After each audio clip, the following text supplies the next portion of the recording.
시청자 여러분, JTBC 뉴스룸을 시작하겠습니다. 수도권에서도 출근 30분 시대를 열겠다. 오늘 정부가 발표한 134조 원 규모 교통망 대책의 핵심 내용입니다.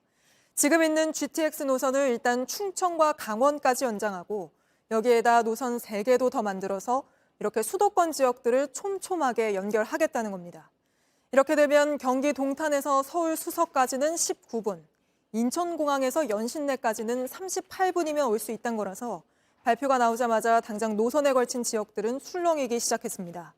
하지만 앞서 예정돼 있던 GTX 노선들도 대부분 아직 첫 삽을 못 뜨고 있는데 이런 상태에서 선거를 앞두고 쏟아진 대규모 추가 건설 구상이 과연 계획대로 실현될 수 있을지 우려의 목소리도 있습니다. 먼저 오늘 발표의 핵심 내용부터 오원석 기자가 정리해드립니다. 수도권 광역 급행철도 GTX A 노선 공사 현장입니다. 서울역 지상에서 지하로 60m가량 내려왔습니다. 일반 지하철보다 40m 더 깊은 곳입니다. 제가 서 있는 이곳은 GTX A 노선의 서울역 정거장입니다. 북쪽에서는 파주 운정부터 남쪽으로는 동탄까지 연결될 예정입니다. A 노선 수서 동탄 구간은 3월에, 운정 서울역 구간은 연내 개통하고 2028년 전 구간이 열립니다. 인천과 남양주를 잇는 B노선은 2030년, 양주와 수원을 오가는 C노선은 2028년 개통됩니다. 오늘 토론회에선 GTX 연장안도 나왔습니다. A노선은 동탄에서 평택, B노선은 마석에서 춘천, C노선은 수원에서 아산까지 연장되는데 최장 60km에 이릅니다. 수도권은 30분, 강원, 충청권은 1시간 안에 오가는 광역 경제생활권이 가능해졌다는 게 정부 설명입니다. 당장 올해부터 본격적인 GTX 시대를 열겠습니다. 줄어든 출퇴근 시간만큼 여가를 즐기고 가족과 함께하는 시간을 여러분께 돌려드리겠습니다. GTX D, E, F 노선은 빠른 착공을 위해 1, 2단계로 나눈 뒤 1단계는 임기 안에 예비 타당성 조사를 마치기로 했습니다. 그 밖에 정체가 심한 수도권 일부 도로와 철도를 지하화하고 지방에도 권역별로 광역철도를 도입합니다. 관건은 비용인데 정부는 민간 자본을 포함해 총 134조 원을 투입하기로 했습니다. 정부 재정뿐만 아니라 민간 투자, 공공기관 투자, 개발 이익 활용 등 교통 투자 재원을 다각화하고 사업 절차를 신속히 진행하여 출퇴근길 지옥철로 꼽히는 김포 골드라인 혼잡도 해소를 위해 차량과 버스를 늘리고 올림픽대로의 버스 전용 차로도 도입하기로 했습니다. JTBC 오원석입니다. GTX 노선이 지나는 지역들은 크게 반기는 분위기입니다. 하지만 문제는 이 계획대로 잘 실현되느냐죠. 정부는 사업비 134조 원 중 절반을 민간에 맡기겠다고 했는데 전문가들은 과연 나서겠다는 곳이 있을지 미지수라고 지적하고 있습니다. 이어서 이상화 기자가 짚어드립니다. 광주광역시 도시철도 2호선 2단계 현장. 여러 구간을 나눠 공사가 진행 중인데 일부는 첫 삽도 뜨지 못했습니다. 공공사업으로 지난해부터 시공업체를 찾았지만 아직까지 나서는 곳을 찾지 못해서입니다. 공사가 시작된다고는 하는데 정확히 언제 시작할지도 모르겠고 언제 끝날지도 당연히 모르겠어서.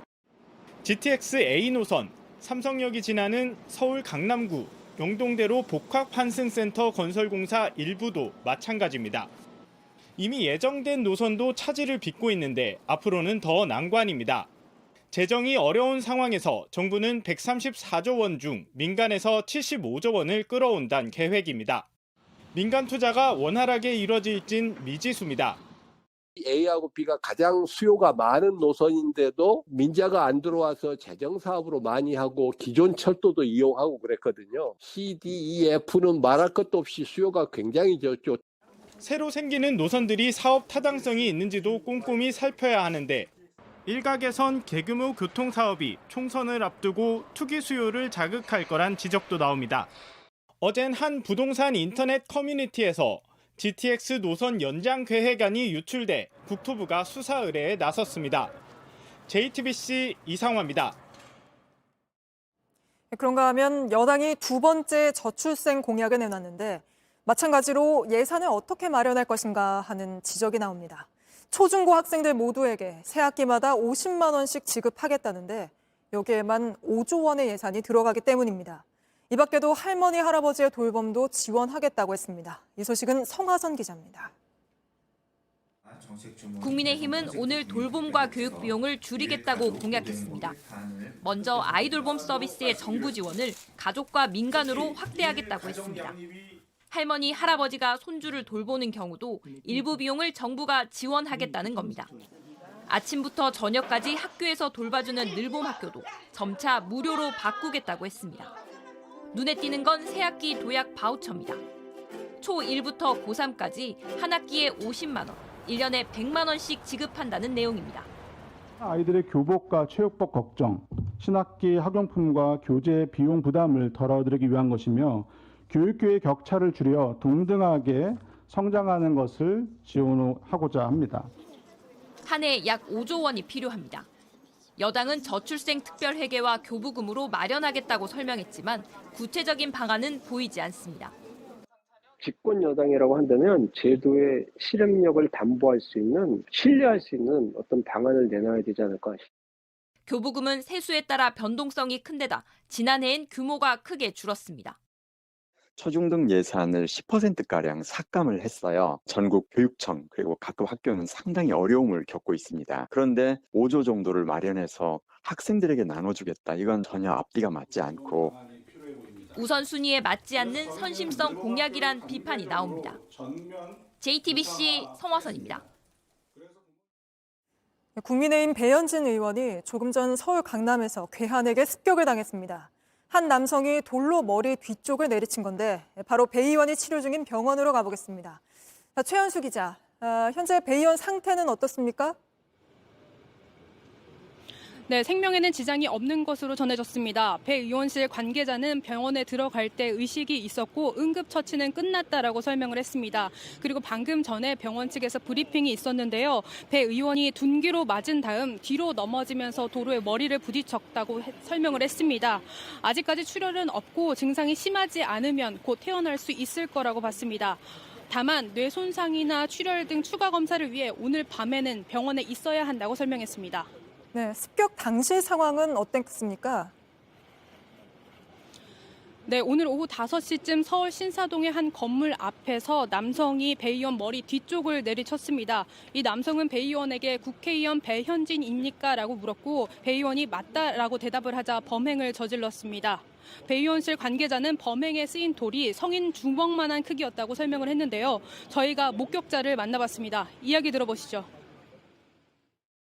구급차가 왔으니까 봤는데 어떤 여자분이 이제 머리를 이제 잡고 이렇게 나오시는 걸 봤어요. 그래서 구급차에 들어가시는 걸 봤고, 그 다음에 경찰차가 2대가 와서 경찰이 나오길래 뭐 안에서 싸웠나.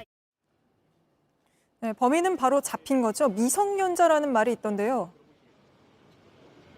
네, 맞습니다. 경찰은 이 남성을 현행범으로 곧바로 체포를 했습니다. 저희가 확보한 CCTV에는 경찰에 붙잡혀 나오는 남성의 모습이 찍혔는데요. 회색 모자를 눌러쓰고 검은색 패딩을 입었습니다. 그리고 사건 이전에 주변을 돌아다니는 모습도 찍혀 있었습니다. 지금은 현재 강남경찰서에서 조사를 받고 있는 중인데요. 말씀하신 대로 경찰은 용의자가 미성년자인 것으로 확인이 됐다고 전했습니다. 네, 이재명 대표가 피습당한 지 얼마 지나지 않아서 또 이런 정치 테러가 일어났습니다. 정치권도 일제히 입장을 냈죠. 네, 국민의힘과 더불어민주당 모두 정치 테러는 단호히 배격해야 한다라는 입장을 냈습니다.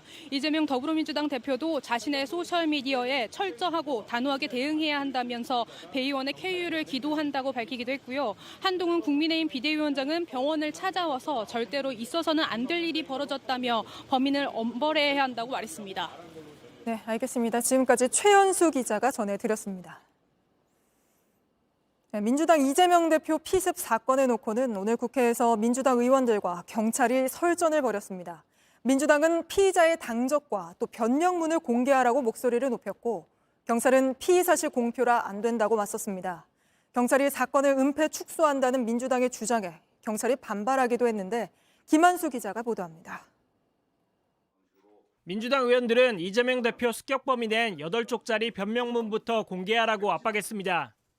그러면 공개를 못하면 우리 의원들이 경찰청을 가서 그 열람할 수 있습니까? 경찰도 물러서지 않았습니다. 재판까지 당연히 갈 거기 때문에 어느 단계가 되면 당연히 공개는 될 겁니다. 아니 재판까지 가려면 몇 달 걸리잖아요. 네, 정말 중대 사건의 수사 사안이고 지금 이제 아직 기소도 되지 않은 습격범 신상 공개를 놓고도 부딪혔습니다. 이 신상공개위원회에서 결정한 거니까 우리 부산청은 책임 없다 뭐 그런 말씀이시죠 지금, 그죠?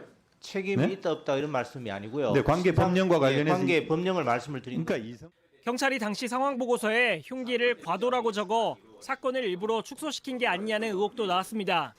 경찰은 발끈했습니다.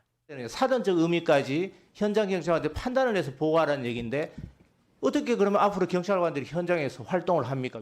민주당은 경찰이 현장을 물청소한 것을 두고 현장 훼손이라면서 은폐 의혹을 제기했고 경찰은 범인과 증거물을 이미 확보한 상태였다고 맞받았습니다. 오늘 행정안전위원회 전체 회의는 국민의힘 의원들은 참석하지 않은 채 민주당 단독으로 열렸습니다. JTBC 김한수입니다. 김건희 여사 명품 가방 수수 논란에 대해 윤석열 대통령이 직접 입장을 밝힐지를 두고 대통령실이 구체적인 검토에 들어갔습니다. 부담스러운 기자회견보다는 특정 언론사와의 대담을 할 가능성에 무게가 실리는데 윤 대통령은 아직 결단을 내리지 않은 걸로 파악됐습니다. 배양진 기자입니다. 윤 대통령이 김건희 여사 논란에 대한 입장을 직접 밝히는 방안을 대통령실이 검토하고 있는 걸로 파악됐습니다. 형식은 특정 방송사와의 신년 대담에 무게가 실립니다. 대통령실 관계자는 늦어도 설 연휴 전 결론을 내려야 한다는 의견이 있다며 이렇게 전했습니다. 신년 기자회견도 여전히 검토 중이지만 조율되지 않은 질문이 이어질 수 있는 만큼 부담이 큽니다. 대통령실 내에서도 의견은 갈립니다. 실질적인 후속 조치가 필요하다는 의견이 있는가 하면 사과하면 김 여사의 구속을 요구하는 등 문제가 더 커진다는 김 여사 측 의견에 동조하는 참모들도 있습니다. 야당에선 사과론 부족하다며 검찰 수사를 받아야 한다고 요구하고 있습니다. 사과하면 일이 끝날 것처럼 대통령실과 여당 측이 얘기하는 것은 정말 이거는 말이 안 되는 겁니다. 법을 얼마나 우습게 보면 자기들끼리 합의하면 법 적용을 예외로 한다고 생각합니까? 윤 대통령은 아직 결단을 내리지 않은 걸로 전해집니다. 지금까지 윤 대통령이 사과의 뜻을 밝힌 건 2차례입니다. 이태원 참사와 부산 엑스포 유치 실패 이후였습니다. 국민의 생명과 안전을 책임져야 하는 대통령으로서 너무나 비통하고 죄송한 마음입니다. 이것을 잘 지휘하고 유치를 이끌어내지 못한 것은 대통령인 저의 부족의 소치라고 하겠습니다. 다만 이번 사안은 청탁금지법 등 사법적 문제가 얽혀 있는 만큼 앞선 두 경우와는 다르다는 지적도 많습니다. JTBC 배양진입니다. 외국 언론들도 김건희 여사의 명품 가방 수수 논란을 디올백 스캔들이라고 표현하며 보도하고 있습니다. 2,200달러 명품백이 윤석열 대통령과 여당을 뒤흔들고 있다고 평가했고 명품 가방을 준 목사를 직접 인터뷰한 언론도 있었는데 이어서 박소연 기자가 보도합니다. 2,200달러짜리 디올백 하나가 한국을 뒤흔들고 있다. 현지 시간 24일 미국 월스트리트 저널은 지면에 김건희 여사의 명품 가방 수수 논란을 실었습니다. 윤석열 대통령이 갈수록 적대감을 드러내는 북한과 마주한 가운데 서울에선 매우 다른 문제를 겪고 있다고 전했습니다. 명품 가방 논란이 경기 침체와 물가 상승 속에 지지율이 하락한 윤 대통령에게 또 다른 정치적 고민을 안겨줬다는 겁니다. 영국 로이터 통신은 함정 취재 논란이 불거진 최재형 목사를 직접 인터뷰했습니다. 최 목사는 명품 선물이 김 여사를 만날 수 있는 입장권, 하나의 티켓과 같았다라고 주장했습니다. 김 여사를 처음 만났을 당시 샤넬 화장품을 건넸었는데 그 반응을 보고 명품 선물이야말로 김 여사를 만날 수 있는 유일한 방법이라고 믿게 됐다는 겁니다. 로이터는 대통령실에도 입장을 물었지만 제공할 정보가 없다라는 답변만 돌아왔다고 함께 전했습니다. 통신은 또 마리 앙뚜아네트 발언으로 고조된 여권의 갈등 상황도 상세히 다뤘습니다. One member of this PPP's leadership likened the situation to the French Queen Marie Antoinette. 이 때문에 윤 대통령이 최측근으로 알려진 한동훈 비대위원장과 잠시 분열상을 드러내기도 했다는 겁니다. 미국 시사주간지 타임은 이번 디올백 스캔들뿐만 아니라 김 여사의 과거 논란까지 짚었습니다. 이력 부풀리기와 논문 표절 논란, 도이치모터스 주가 조작 연루 의혹 등을 소개했습니다. JTBC 박수연입니다. 국민의힘은 대통령실에서 언제 어떤 입장을 내놓을지 지켜보고 있습니다. 기대하며 지켜보겠다는 입장도 밝혔는데 김건희 여사 사과를 처음으로 요구했던 김경률 비대위원은 오늘은 김 여사의 또 다른 의혹, 주가 조작 의혹에 대해서 더 이상 밝힐 게 없다며 감싸는 듯한 말을 했습니다. 강희연 기자입니다. 사흘 전 김건희 여사 관련 발언을 사과했던 김경률 비대위원은 오늘 쇼펜하우어를 꺼냈습니다. 쇼펜하우어를 말하면 내일쯤 또 쇼펜하우어는 누구에 비유한 거냐 이렇게 좀 이야기가 나올 수 있을 것 같습니다. 자신이 마리 앙뚜아네트를 언급했던 건 김건희 여사를 빗댄 게 아니었다는 취지로 말한 겁니다. 이어 민주당이 김 여사의 도이치모터스 주가 조작 의혹 사건을 정쟁으로 몰고 있다고 주장했습니다. 자금의 흐름이 모두 다 밝혀졌습니다.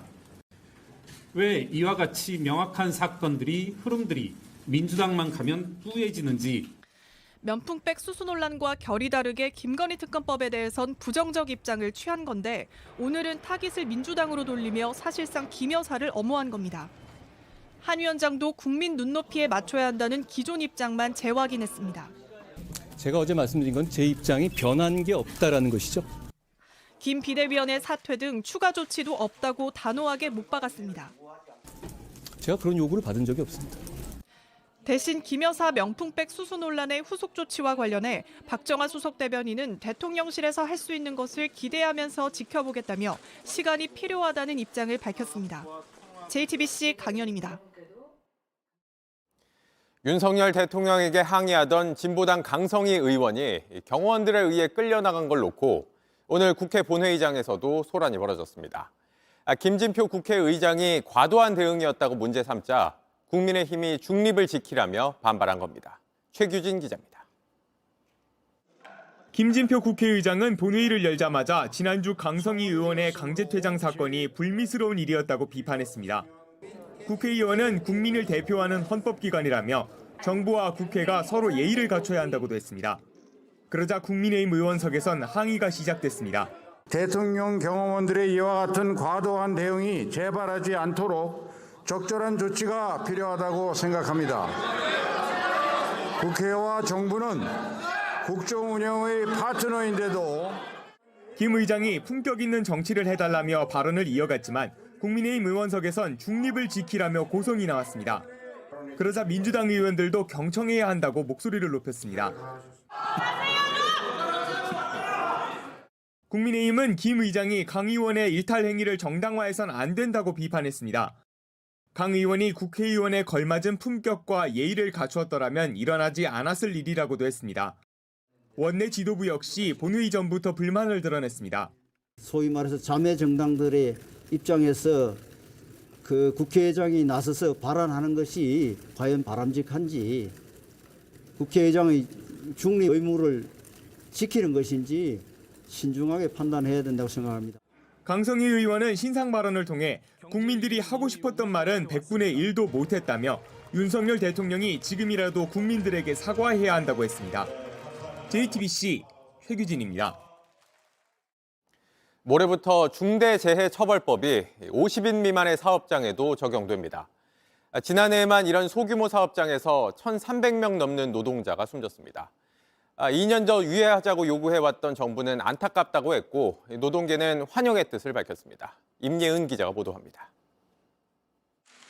여야는 50인 미만 사업장의 중대재해처벌법 유예 법안을 처리하는 문제를 합의하지 못했습니다. 이 법을 50인 미만 소규모 사업장에 적용하는 것을 2년간 유예할 것을 다시 한번 더불어민주당에게 강력히 요청드립니다.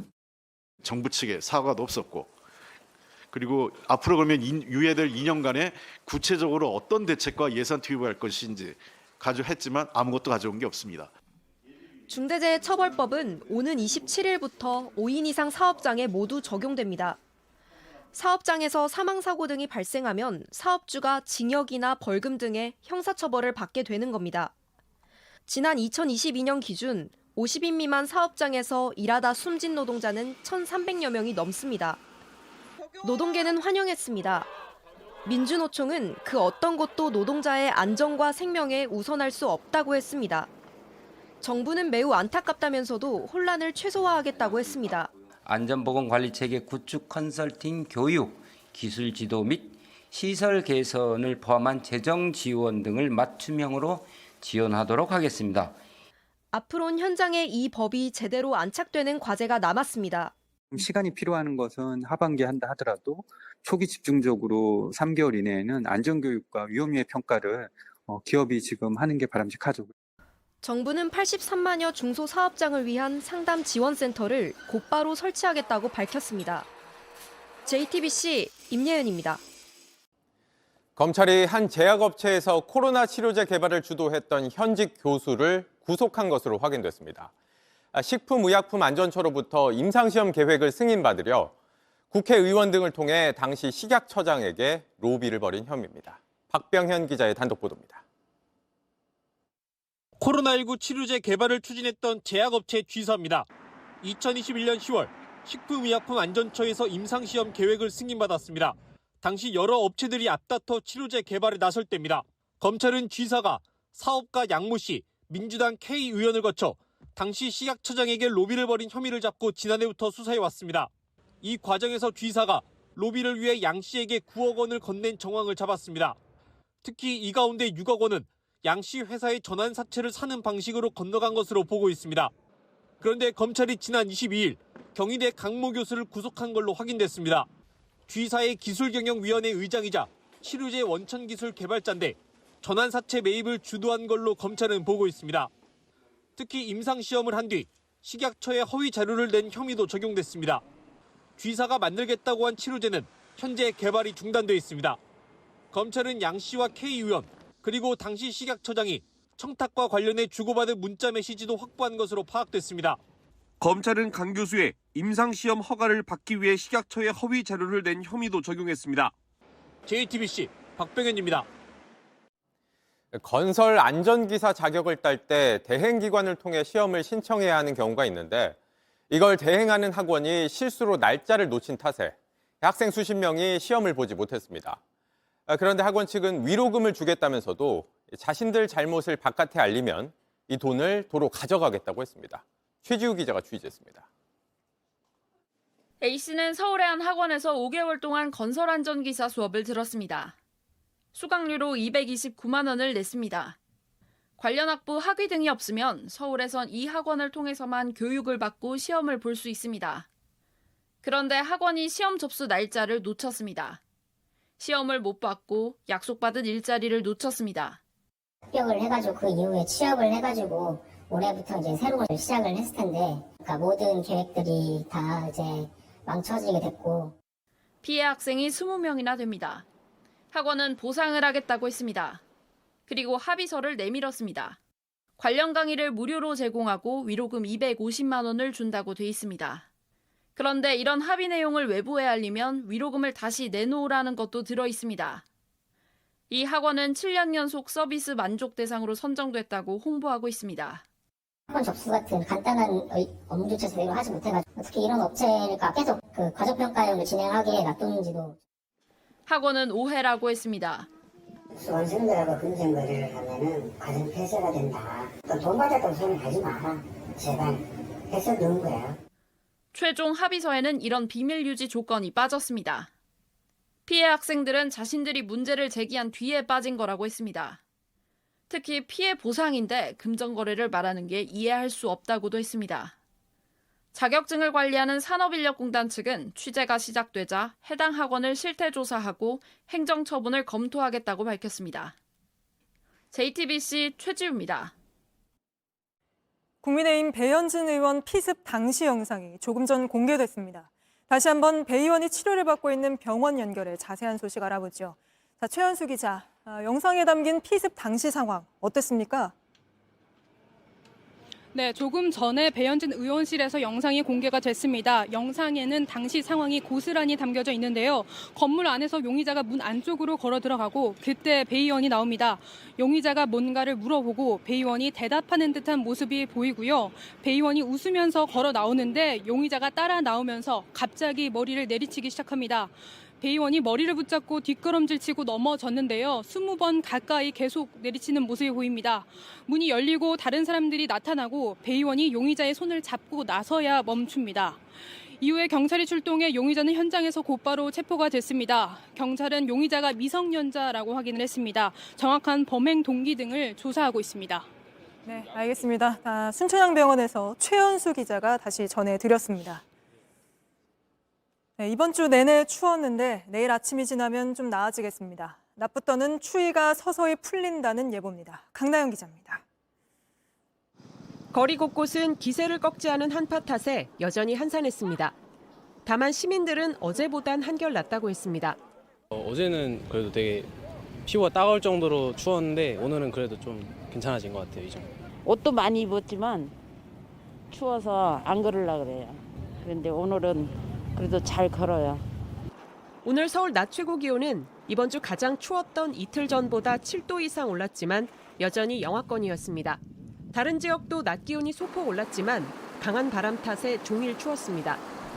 이번 주 내내 이어지던 강추위는 내일 낮부터 풀립니다.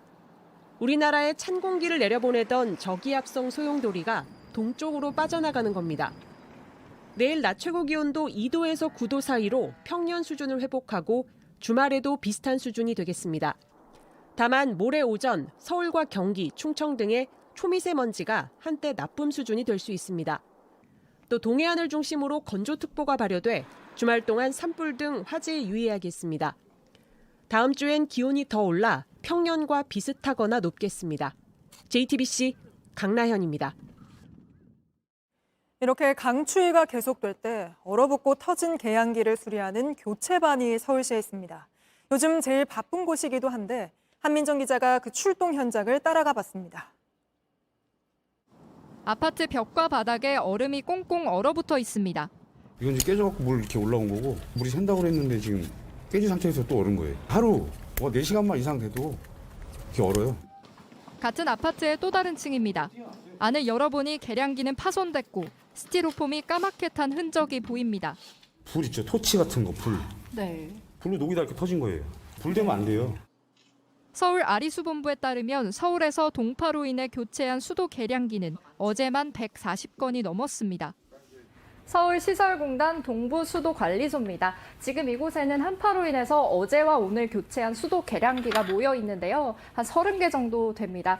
지금 가까이서 보니까 여기 얼음이 배관에 그대로 얼어붙어 있는 것도 있고 얼어서 깨진 계량기도 보입니다. 월요일서부터 기온이 급강하게 돼서 평소 대비해서는 한 3배에서 4배 정도 밤 10시까지는 비상근무를. 신고가 들어오면 곧바로 출동합니다. 얼어갖고 물이 안 나와서 지금 오전 내내 못 썼죠. 식단하면서 아예 작업을 못했으니까. 5분이 채 안 돼 새 것으로 바꿉니다. 내복은 필수고요. 뭐 이제 핫팩 같은 거, 옷을 여튼 여러 번 입죠. 손의 감각 때문에 이제 두꺼우면 이렇게 작업이 안 되죠. 그리고 다음 장소로 향합니다. 물이 절실하니까 손발 못 쓰시는 어르신들 물 쓰게 해주는 게 그게 뿌듯하고 그렇죠. 서울시는 동부와 강서, 강남, 중부 등 4곳에 67명을 투입해 계량기 교체반을 운영하고 있습니다. JTBC 한민정입니다. 2012년부터 대형마트는 격주 일요일 꼭 쉬도록 했는데 정부가 이 의무 휴업 폐지를 추진하면서 당장 서울 서초구는 이번 주 일요일부터 마트 문을 열기로 했습니다. 전통시장과 소비자들 또 마트에선 어떤 반응과 우려가 나오는지 신진 기자가 현장을 둘러봤습니다.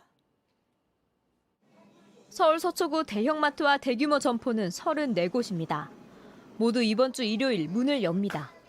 유통산업발전법에 따라 둘째 주, 넷째 주 일요일엔 영업을 안 했는데 이제 평일에 쉬는 것으로 서초구와 협의했습니다. 고객 일부는 반겼습니다. 날짜를 알아보고 쉬는 날짜에 이렇게 했는데 그런 거 신경 안 쓰고 오면 편하죠. 그런데 마트 노동자들 입장은 달랐습니다. 남들 쉴 때 못 쉬고 수시로 불려나가는 불규칙한 일상을 살아야 합니다. 주말에 가족과 함께 쉴 수 있고 우리의 휴식권은 또다시 뒤로 가는구나. 전통시장 상인들은 단골 손님마저 빼앗길까 걱정합니다. 3명 올 거로 한 명이나 올까 말까 그러겠죠. 그런 사람들 이길 수 있어야 못 이기지? 오랜 수건을 이룬 유통업체는 반겼습니다. 소비자 선택권을 늘릴 거라고 주장합니다. 기대와 우려는 엇갈리고 경제적 영향에 대한 진단도 제각각입니다. 지난 2월부터 의무 휴업제를 폐지한 대구는 오히려 인근 영세 상인 매출이 늘더라고 주장했습니다. 하지만 최근 1년 사이 소상공인들이 대거 퇴출된 상태에서 생존 상인들의 매출만 높게 잡혔을 가능성도 제기됐습니다. 결국 남은 소상공인들도 못 버틸 수 있습니다. 분목사건대로 또 자유공정해요, 그래서 치열하게. 근데 거기에 이제 철비 다른 대형마트를 두고 와서 이렇게 하면은 그게 흐트러지는 거죠. 다음 달부터 서울시 동대문구도 일요일에 대형마트 문을 열기로 했습니다. 업계와 노동자, 영세 상인들이 머리를 맞대야 할 때입니다. JTBC 신진입니다. 통신사들은 통신 품질 올리기 위해 아파트 옥상 등에 이런 중계기를 설치하고 있습니다. 그런데 이동통신 3사가 공간을 빌리고 내는 돈인 임차료를 6년 넘게 담합한 걸로 확인됐습니다. 이 임차료는 관리비와도 직결되는데 공정위는 과징금 약 200억 원을 매겼습니다. 정아람 기자입니다. 세종시의 한 아파트 옥상에 설치돼 있는 중계기입니다. 통신사들이 통신 품질을 높이기 위해 옥상의 한 공간을 빌려 설치해 놓은 겁니다. 아파트 공간 일부를 빌렸기 때문에 임차료를 내야 하는데 통신사들이 이 돈을 낮추려고 담합한 사실이 공정위 조사 결과 드러났습니다. 4G 서비스를 경쟁적으로 도입하던 시기 임차료가 급등하자 시장 점유율이 사실상 100%인 통신 3사가 전국 임차료 인상을 억제하기 위해 짬짬이 했단 겁니다. 담합은 2013년 3월부터 6년 3개월 동안 이어졌는데 통신사들끼리 협의체를 운영하며 아파트 단지와 협상할 때 제시할 임차료 기준을 만들었습니다. 노하우나 정보를 공유하고 체계적 공조를 통해 우위를 점하였으며 임대인이 임차료 인하에 불응할 경우에는 3사가 공동 철거를 압박하기도 하였습니다. 담합이 이뤄진 곳은 세종 아파트 1곳과 서울 아파트 6곳으로 의심됩니다. 그 결과 계약 건당 평균 연 임차료는 90만 원 넘게, 신규 계약의 경우엔 40만 원이 낮아졌습니다. 임차료는 관리비에 들어가는 장기 수선 충당금으로 쓰이는데 그 피해는 고스란히 주민들에게 돌아갔습니다. 알고 보니까 좀 억울하네요. 이제 부당한 일이니까 그거는 시정 조치가 돼야 되겠죠. 입주 입장에서는 앞으로는 이제 이런 일이 없도록 그걸 갖다가 관리 감독을 좀 해줬으면 좋겠네요. 공정위는 통신사들의 시정명령과 함께 과징금 약 200억 원을 부과했습니다. JTBC 정아람입니다. 러시아군 수송기가 격추된 걸 놓고 진실 공방이 벌어졌습니다. 러시아는 우크라이나가 자국 포로들이 탄 걸 알면서도 이를 격추했다고 주장한 반면 우크라이나는 피격 지점이 러시아 영공이라며 자작극을 의심했습니다. 백민경 기자입니다. 공중에서 불길에 휩싸이더니 산산조각난 러시아 군 수송기. 러시아는 이 수송기에 74명이 타고 있었다고 밝혔습니다. 우크라이나 포로 65명이 탑승해 있었다고도 했습니다. Поражение самолета осуществлено вооруженными силами Украины из района населенного пункта Липцы Харьковской области с применением зенитно-ракетного комплекса. 우크라이나가 자국 포로를 이송하는 줄 알면서도 미사일을 쐈다는 주장입니다. 우크라이나는 러시아와 포로 교환이 예정돼 있었던 건 인정했습니다. 다만 해당 군용기가 포로를 태웠는지는 몰랐다고 했습니다. Очевидно, що росіяни граються із життям українських полонених, з почуттями рідних та з емоціями нашого суспільства. 이 지역은 무인기 공격이 종종 일어나는 곳이라고 CNN은 지적했습니다. 방어 수단 없이 이곳에 접근하는 러시아 군용기는 우크라이나의 좋은 표적이 되었다는 겁니다. 우크라이나의 지대공 미사일이 격추할 수 있는 사거리였는지를 놓고도 논란이 일고 있습니다. 우크라이나가 가진 미사일 대부분은 사거리가 부대에서부터 군용기가 추락한 곳까지 거리인 80km에 못 미치는 걸로 알려져 있습니다. 만약 사거리가 161km인 미국산 패트리엇 미사일을 쐈다면 러시아 본토를 타격하는 데 써선 안 된다는 약속을 어긴 게 됩니다. 러시아의 자작극이라는 주장까지 나오면서 진실 공방은 가열되고 있습니다. JTBC 백민경입니다. 다음 이슈 전해드립니다. 2019년 미국의 한 일간지가 이런 기사를 썼습니다. 한국 공무원 시험에 합격하는 건 미국 하버드대에 합격하는 것보다 어렵다. 한국의 공시 열풍을 소개하는 기사였습니다. 당시 9급 공무원 필기 시험에 20만 명이 신청을 했는데 합격자가 5천 명 수준, 합격률이 2.4%였습니다. 이 하버드대 합격률이 4.59%였으니까 이것보다도 바늘구멍이었다는 거죠. 공무원은 한때 안정적이란 이유로 신의 직장처럼 통했습니다. 2012년 중고등학생들에게 장래 희망 뭐냐 물었더니 공무원이라는 답이 남학생은 1위, 전체에서는 3위를 차지했습니다. 그런데 요즘은 다릅니다. 지난해 초중고교 학생들 답변을 보면 공무원이 10위권 안에서 아예 사라졌습니다. 월급 적다, 민원도, 조직 문화도 부담스럽다면서 공무원 인기가 예전 같지 않은 겁니다. 한때 93대 1 수준이었던 9급 공무원 경쟁률이 올해 21.8대 1로 역대 가장 낮았습니다. 강버들 기자입니다. 올해 4,749명을 뽑는 국가공무원 9급 공채에 10만 3,500여 명이 원서를 냈습니다. 경쟁률은 21.8대 1. 19.3대 1이었던 1992년 이후 최저치입니다. 경쟁률이 가장 높았던 건 2011년입니다. 93.3대 1을 기록했습니다. 그해 선발 인원은 1,592명, 워낙 적게 뽑은 영향이 컸습니다. 경쟁률은 정부 인력 사정과 채용 정책에 따라 달라지지만 그래도 최근 5년 계속 하락하는 추세를 보면 공무원이란 직업에 매력을 느끼는 사람이 줄었다는 걸 실감할 수 있습니다. 인사혁신처는 민간에 비해 보수가 낮고 민원 대응에 대한 부담이 커서 9급 공무원 선호도가 떨어졌다고 분석했습니다. 지원자가 적으면 우수한 인재를 뽑는 게 어려워 여러 노력을 하고 있다고도 했습니다. 올해 공무원 평균 보수 인상률은 2.5%인데 9급 초임은 6%를 올려주기로 한 것도 이 때문입니다. 관리자 교육을 통해 청년들이 부담스러워하는 경직된 조직 문화도 바꿔나가겠다고 했습니다. JTBC 강버들입니다. 서울 서초구에서 새벽 시간에 차량을 몰고 청소일을 하러 가던 모녀가 건물을 들이받고 숨지는 일이 있었습니다. 차량이 갑자기 속도를 내며 역주행하다 사고가 났는데 유족들은 급발진 가능성을 주장했습니다. 김지윤 기자가 취재했습니다. 흰색 차가 빠르게 달립니다. 도로를 거슬러 역주행하더니 그대로 건물을 들이받습니다. 경찰과 구급대가 도착합니다. 차가 들이받은 한의원 앞입니다. 보시다시피 깨진 유리창은 나무판으로 가려놨고 건물 외벽도 깨져 이렇게 산산 조각이 났습니다. 지난 20일 새벽 5시 반쯤 서울 서초구의 왕복 2차선 도로에서 사고가 났습니다. 처음 신고한 사람은 소리만 듣고도 큰 사고인 줄 알 수 있었다고 했습니다. 쾅 소리가 들렸는데 그 소리가 이렇게 누가 봐도 교통사고 소리 같았어요. 그래서 무슨 일이 생겼나 하고 이제 내다봤는데 차가 이미 건물에 들이받쳐 있는 상태였더라고요. 근데 운전석이나 뭐 다른 쪽에서 미동이 없어 보이길래 신고를 했고요. 차에 타고 있던 80대 여성과 운전을 한 50대 딸은 병원으로 옮겨졌지만 숨졌습니다. 두 사람은 서울 강남으로 건물 청소를 하러 가던 길이었던 것으로 알려졌습니다. 경찰은 두 사람에게서 음주나 마약 정황은 발견하지 못했다고 했습니다. 유족들은 50대 딸이 오랫동안 운전을 해왔다며 급발진 가능성이 있다고 했습니다.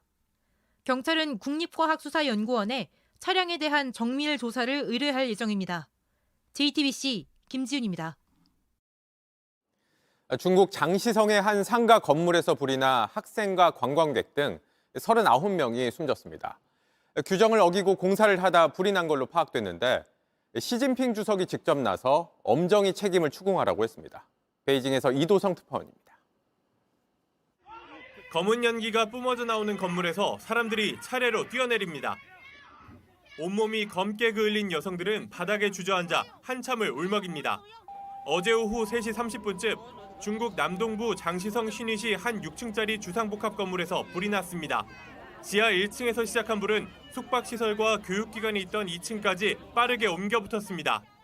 연기가 퍼지면서 사람들이 급히 대피했지만 미처 빠져나오지 못한 39명이 숨지고 9명이 다쳤습니다. 희생자 대부분은 대학 편입을 준비하던 학생들과 여행을 온 투숙객이었습니다. 조사 결과 불은 지하 1층 냉동창고 공사 현장에서 시작한 것으로 파악됐습니다. 작업자들이 규정을 어긴 채 시공하다가 화재가 발생했고 불이 삽시간에 퍼지는 바람에 진화할 수 없었다는 겁니다. 중국 당국은 책임자 12명을 체포해 자세한 사건 경위를 조사하고 있습니다. 向遇难者表示沉痛哀悼，向遇难者家属、受伤人员及亲属表示深深的歉意。 중국에선 윈난성 산사태와 신장 위구르 자치구 강진에 이어 또다시 대형 재난이 일어나면서 사흘 연속 인명피해가 발생했습니다. 시진핑 중국 국가주석은 또 하나의 중대 사고라면서 조속히 원인을 규명해 법에 따라 엄중히 책임을 추궁하라고 말했습니다. 중국 베이징에서 JTBC 이도성입니다. 80대 할머니가 리어카를 끌며 폐지를 줍다 갑자기 의식을 잃고 쓰러졌습니다. 때마침 출근 중이던 간호사 출신 공무원이 달려와 심폐소생술을 한 덕에 할머니는 목숨을 구할 수 있었습니다. 이은진 기자입니다. 누구누구입니다. 이렇게 자기소개 한마디만 간단히. 네. 저는 동대문구 답심리 이동 주민센터에서 근무하는 4년차 간호직 공무원 신소연입니다. 이 공무원은 며칠 전 사람을 살렸습니다. 서류를 만지는 이 손, 쓰러진 노인 가슴을 압박했고 다시 심장이 뛰게 했습니다. 사무용 의자에 앉은 이 다리, 옷 버리는 걸 마다 않고 길에서 무릎 꿇었습니다. 어떤 상황이었을까? 당시 영상을 찾아봤습니다. 눈 쌓인 골목길, 검은 옷 입은 80대 노인이 폐지 실은 리어카를 끌고 옵니다. 주춤주춤 균형을 잃자 폐지가 툭 떨어집니다. 폐지 한 장이 귀한 노인은 이걸 주워듭니다. 그러다 쓰러집니다. 출근길 시민들이 모여들었습니다. 그때 뛰어오는 한 사람, 바로 공무원 신소연 씨입니다. 상황을 살핀 뒤 바로 무릎 꿇고 심폐소생술을 시작합니다. 고물상 앞 이 골목, 매일 출퇴근하는 길입니다. 제설 작업 동원 지시가 내려와 일찍 나가던 참이었습니다. 저기 오토바이랑 리어카 세워져 있는 그 사이에서 쓰러져 계셨어요. 그러니까 천장을 보고 누워 계셨던 거예요? 네, 반듯하게 누워 계셨고 숨을 쉬지 않고 맥박도 안 뛰었습니다. 심폐소생술을 시작했습니다. 눈 녹은 물에 옷이 젖었지만 상관하지 않았습니다. 다른 시민분께서 119 신고를 해주셨어요. 바지가 중요한 게 아니니까 그냥 무릎 꿇고 진행했습니다. 마을 보건 업무를 담당하는 신 씨, 수술실 간호사 출신입니다. 돌발 상황에 오자 전공을 발휘했습니다. 소식이 오셨나요? 소식을 들으셨어요? 따님이 왔다 가셨어요? 깨어나신 건 그 전에 깨어나셨겠죠. 여기 갈 때 뭐 오늘 맥이 있어서 갔는데. 병원으로 간 노인은 살았습니다. 골든타임을 놓치지 않았습니다. 본 적도 없고 어떤 분이신지도 모르지만 지금 쓰러져 계시기 때문에 살리고 싶다는 생각이. 이런 공무원을 둔 마을 주민들은 참 든든합니다. JTBC 이은진입니다. 이런 소식도 있습니다. 80대 할머니가 아들에게 용돈 받을 때마다 침대 매트리스 사이에 차곡차곡 모아왔는데 인테리어 공사를 하던 인부가 이 매트리스를 내다버렸습니다. 할머니는 1,800만 원 가까운 돈을 잃어버릴 뻔했는데 한 새내기 경찰관 덕분에 되찾을 수 있었습니다. 이승환 기자가 취재했습니다. 버릴 책상을 들고 오던 아버지와 아들 눈엔 버려진 매트리스가 들어왔습니다. 찢어진 틈 사이에 뭔가 있었습니다. 조금 찢어져 있어서 이제 속에 이제 초록 색깔이 보이길래 봤더니 10,000원짜리 지폐였습니다. 커버를 걷어내 보니 스프링 사이사이 현금이 끼어 있습니다.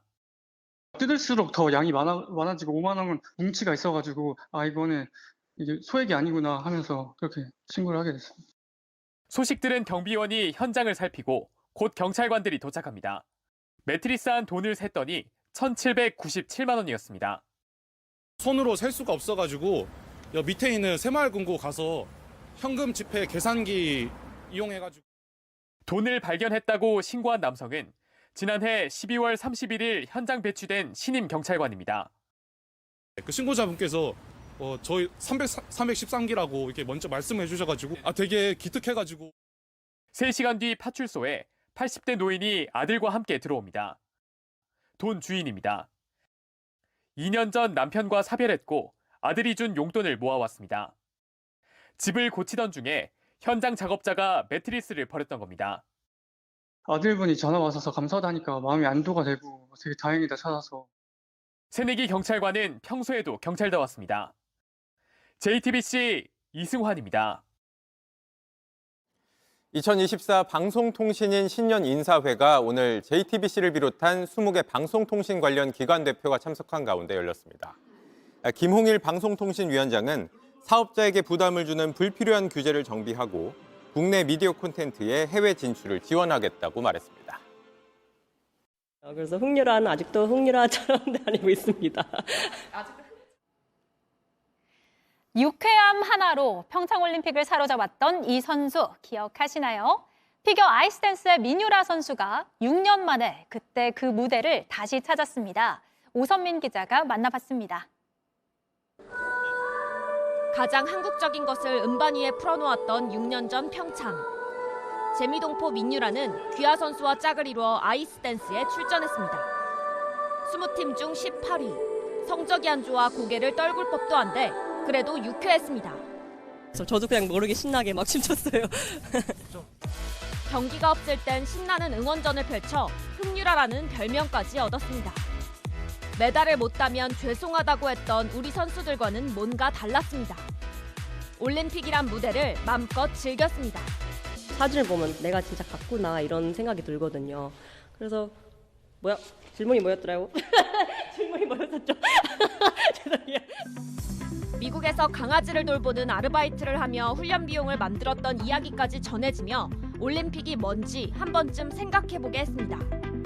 민유라는 파트너의 부상에 베이징 올림픽 출전권을 따지 못하고 은퇴했습니다.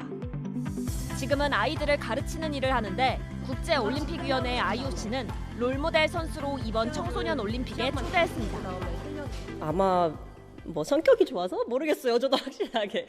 제가 평창 때 되게 또 흥차게 그냥 다니고 그래서 뽑힌 것 같기도 한데. 미국에서 김연아를 보고 꿈을 키웠다며 올림픽이 얼마나 간절하고 절실한 무대였는지 추억했습니다. 6살 때부터 올림픽을 가기 위해 정말 열심히 노력을 하고 제가 갔다는 게 정말 골을 어치브했다는 필링인 것 같아요. JTBC 오선민입니다.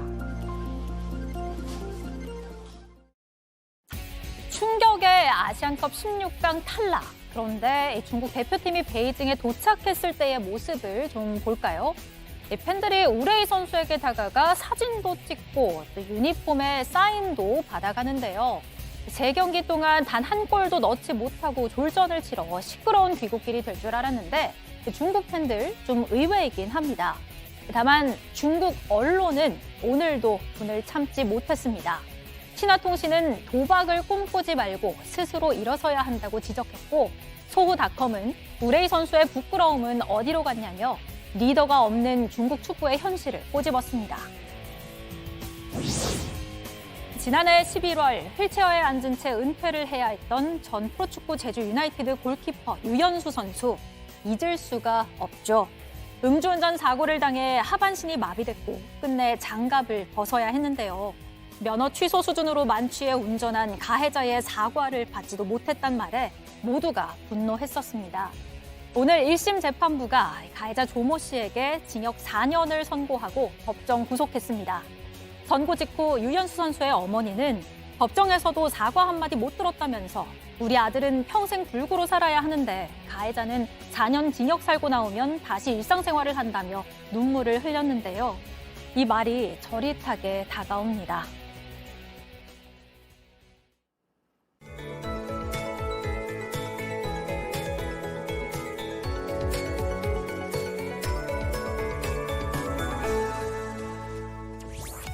내일은 이번 주 내내 이어졌던 추위의 힘이 점점 빠지겠습니다. 서울을 비롯해 대부분 지역이 아침엔 영하권에서 시작하겠지만 다행히 낮부터는 예년 이맘때 기온을 회복하겠습니다. 서쪽에서 불어오는 바람으로 동해안에 따라서는 건조특보가 내려졌습니다. 건조한 공기에 바람도 약간 강하게 불어서요. 산불 등 화재 사고에 유의하셔야겠습니다. 여기에 동해안은 당분간 너울성 파도가 높게 일겠고요. 내일 아침까지 제주 산지는 1cm 미만의 눈이 조금 더 내리겠습니다. 내일 아침 서울 대전 영하 6도, 대구 창원 영하 3도로 춥겠고요. 한낮에는 서울 3도, 전주 광주 6도, 부산 9도까지 오르겠습니다. 이번 주말 큰 추위 없이 대체로 맑겠고요. 공기도 깨끗하겠습니다. 날씨였습니다. JTBC가 연속 보도한 해병대 수사 외압 의혹 보도가 방송기자연합회가 선정한 2023년 한국방송기자대상을 수상했습니다. 방송기자연합회는 고 최상병 수사 관련 의혹을 집요하게 파헤쳐 수면 아래 묻힐 뻔한 의혹들을 밝혀냈다고 선정 이유를 밝혔습니다. 특히 언론의 권력 감시 역할을 훌륭하게 수행했다고 강조했습니다. 뉴스룸 저희가 준비한 소식은 여기까지입니다. 시청해주신 여러분 고맙습니다.